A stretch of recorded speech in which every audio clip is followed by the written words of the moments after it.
Мурдагы президент Сооронбай Жээнбековдун тушунда сотторду жана күч органдарын жапырт көзөмөлдөгөн таасирдүү адам делген Алмамбет Салиевди 16 июнда улуттук коопсуздук боюнча мамлекеттик комитет мыйзамсыз баюуга шектеп кармады. Мындан сырткары атайын кызмат Салиев президенттин аппаратында иштеп турганда мурдагы өлкө башчынын артыкчылыгынан пайдаланып, соттордун ишине кийлигишип турганын жарсалды. Алмамбет Салиев мамлекеттик кызматта иштеген мезгилде афирленген жактарга каттоодон өтүп, өзүнүн расмий кирешеси менен дал келбеген мүлктү сатып алгандыгы аныкталды. Муну менен катар Салиев ушундай жол менен алынган чоң каражатты көп кабаттуу үйлөрдү жана башка соода объектилерин куруу үчүн курулуш компаниялардын бирине жумшаган. Ал эми атайын кызмат мурдагы чиновник Алмамбет Салиевдин кайсы мүлктөрү менен камакка алынганы тууралуу маалымат берген эмес. Бирок бир катар иликтөөлөрдүн натыйжасында Алмамбет Салиевдин кандай мүлкү менен камакка алынганы белгилүү болду. Тагыраагы күч структураларындагы кызматкерлердин версиясы боюнча мүлктүн басымдуу бөлүгү анын жакындарына жана туугандарына катталган. Айталы буга мисалы Салиевге байланыштуу жарандардын атына катталган кыймылсыз мүлк объекттеринин жалпы наркы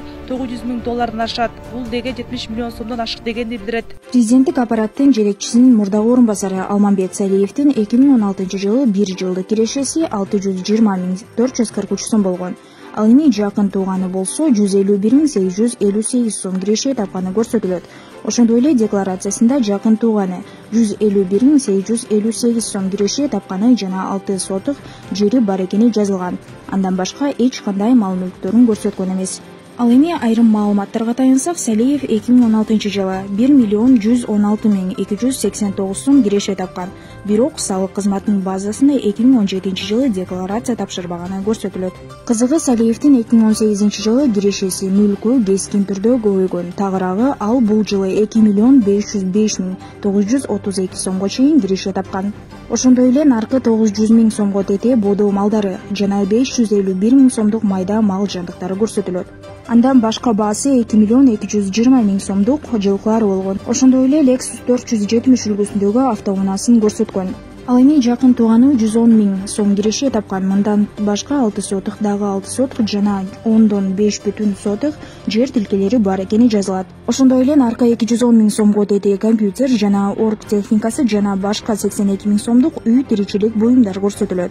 Ал эми андан башка жакын тууганына дагы 410,000 сомго бааланган бодо малдары жана 220,000 сомду түзгөн кымбат баалуу зергер буюмдар болгон. Ал эми башка айрым маалымат булактарына таянып турган болсок, Алмамбет Салиев 2019 жылы 1,910,304 сом, 2020 жылы 2,358,448 сом тапкан.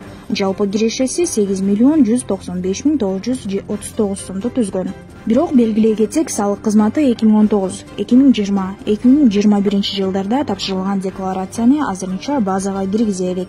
Экс-президент Сооронбай Жээнбековдун оң колу делген Алмамбет Салиевдин тапшырган декларациясына көз жүгүртсөк, ал көбүнчө иштеген жеринен киреше алгандыгы көрсөтүлгөн. Мындан башка Салиев жылкылардын, бодо малдын жана майда жандыктардын тукумунан кошумча киреше алган. Ал эми жалпы кирешеси 8 миллион сомго чейин чапчыган. Маалыматтарга ылайык, Алмамбет Салиев бир тууган эжесинин жолдошуна Бишкек шаарынан бир нече кыймылсыз мүлктөрдү каттаган. Алар төмөнкүлөр: Чыңгыз Айтматов проспектисиндеги номер 91 үйдөгү квартира орто баасы $100,000. Бул батирде Алмамбет Салиев өзү жашайт. Элебаев көчөсүндөгү унаа токтотуучу жай, бул бүтө элек объект, баасы $10,000 бааланган. Элебаев көчөсүндөгү номер 2 көп кабаттуу үйдөгү квартира, баасы $50,000 бааланат. Элебаев көчөсүндөгү номер 2 көп кабаттуу үйдөгү дагы бир квартира, бул батирдин наркы $50,000 бааланат.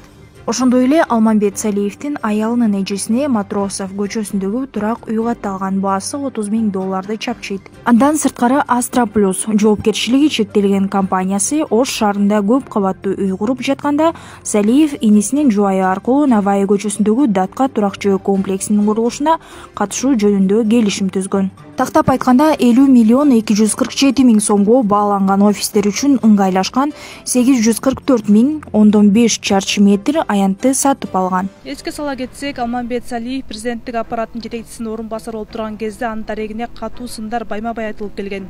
Бирок бул сындарга ошол кездеги президент Сооронбай Жээнбеков жооп кылып, Алмамбет Салиевди коррупцияга каршы күрөшкө мыкты кадр деп алкоого алган. Азыр ушул тушта коомчулукта сиздин аппаратыңыздын башчысынын орун басары Алмамбет Салиев тууралуу сөздөр көп. Ошол бийликтеги көмүскө, мындай таасирлүү адамга айланды, күч түзүмдөрүн, соттордун баарын жапырт көзөмөлдөп атат деген сөздөр чыгып атат. Азыр Алмамбет Салиев ошол сот реформасын боюнча жумушчу соттун башчысы, анын даремети жетеби, тажрыйбасы жетеби, жанагы сөздөр канчалык негиздүү? Просто оңой эмес. Ошону ажырата билет баардык иштен. Эгерде ал дагы бир төрмөш кылган болсо, мамлекетке зыян кылган иш болгон болсо, же бир коррупциялык схема кире турган болсо, же өз милдетин, өз кызыгына пайдаланган болсо, мен айттым го, баардыгы жоопко тартылат деп. Бирок мен ишенем, ал андайга барбайт деп, ал өсө турган жигит. Азыр коррупция менен күрөшүп аткандын эң башында турган, эң жанында турган адамдардын бири. Аны да көп жазышат. Бирок факты менен айткандар мага мен чана көрөм. Жазат, андай экен, мындай экен жазышпайбы азыр. Антип коюптур, мынтип керек деп. Белгилей кетсек, 38 жаштагы Алмамбет Салиев кесиби боюнча юрист, Ош мамлекеттик университетин аяктаган. Ал эми маалыматтарга ылайык Салиев 2008-жылы Ош облустук милициясына ишке орношкону. Бирок ал жерде 1 жылдай гана иштеген айтылат. Ал дайыма Сооронбай Жээнбековдун жанында ишенимдүү кишиси катары иштеп келгени менен белгилүү. Сооронбай Жээнбеков губернатор кезинде Ош облустук администрациясынын коргоо жана укук тартип иштери боюнча бөлүмүнө башкардысы болуп келип, 2016-жылга чейин иштеген жана бөлүм башчылыкка чейин көтөрүлгөн. Ал эми Сооронбай Жээнбеков премьер-министр болуп дайындалгандан кийин 2016-жылдын апрель айынан май айына чейин өзүнө жардамчы кылып алып кеткен. Андан кийин 2017-жылы президенттик аппараттын жетекчисинин орун басары болуп, 2020-жылдын октябрь айына чейин иштеген.